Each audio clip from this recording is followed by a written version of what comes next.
Matthew, sir, Mr. Matthew, you have just mentioned that it is not the job of the court to handle issues like Sabrimala and Article 370.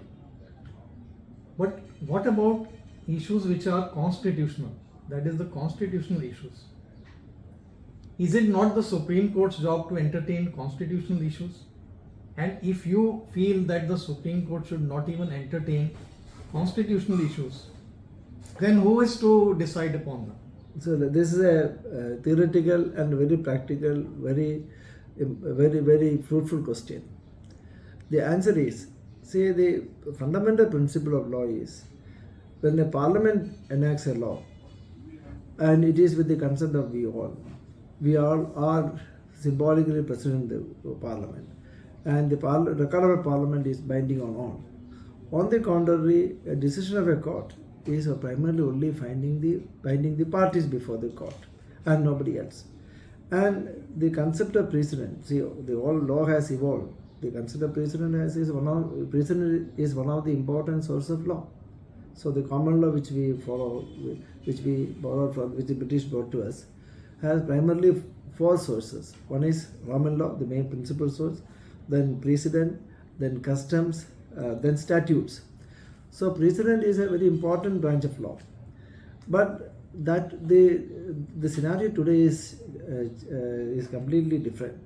See, when the British came to India, or when the Parliament enacted the 1958 the Government of India Act and took over the administration of the Government of India, they thereafter codifying or enacting laws for the Dominion of India. The CPC was enacted in 1959. The IPC was enacted in 1860. What did they? They codified. They enacted laws codifying the common law principles. So therefore, as of now, there is hardly any principle to be evolved now. Everything has been codified. And I ask a question very frequently to my friends, that can you tell me one principle which the Supreme Court has evolved since its independence? And the answer is nobody has been able to say this principle has been evolved by the Supreme Court. The truth, no such principle has been evolved. Everything is there in existence. And then what we can say, since independence, there are a lot of aberrations. And as I used to say, Keshavananda Bharati's judgment in the Keshavananda Bharati's case, the basic structure is one of the aberrations. It's a manifest mistake. And I say in one word why it's a mistake is that prior to basic structure theory, people would go to the Supreme Court complaining violation of fundamental rights. And after the basic structure theory, PAL, in propagandist, they go to the court saying that none of my rights are infringed. The basic structure is infringed.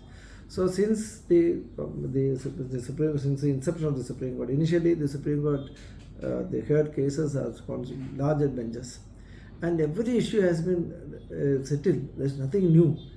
And thereafter, since 1973, since Keshavananda Bharati, what we have come across is, in the name of precedent, new era of judicial lawmaking, and this is quite profitable.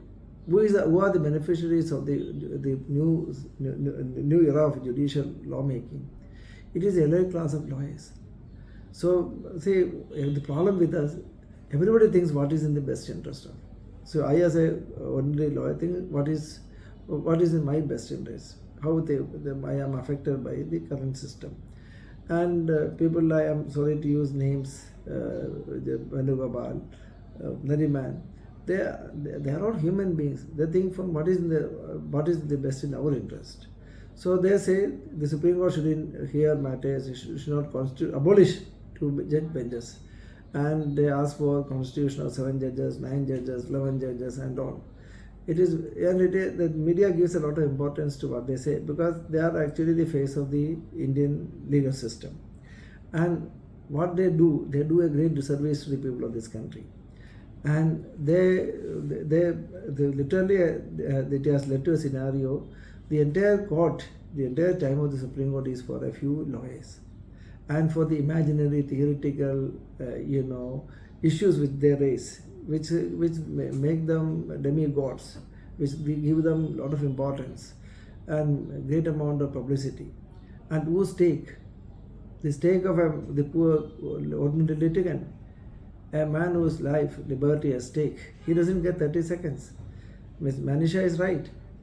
She has filed 3 or 4 SLPs in the Supreme Court, and most of her cases were dismissed in 1 minute or less than 1 minute. That is a great injustice. So the solution which I suggest is leave the legislation, lawmaking business to the Parliament, and everything is codified. There is nothing. And I will withdraw my statement if somebody could point out one single principle which never ever existed, which the Supreme Court has evolved for the resolution of an issue which was before it.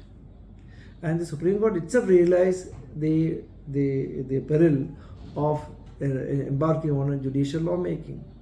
I believe, unless I am mistaken, in Godagna's case, and it is referred in Keshavananda Bharati's also, the concept of prospective overruling. What is the reason for prospective overruling? The court realized that if the agrarian reform laws concerning agrarian reforms are struck down, and that will lead to denial of justice to millions of people who are not parties before the court, who are not heard. So, out of the Supreme Court's anxiety not to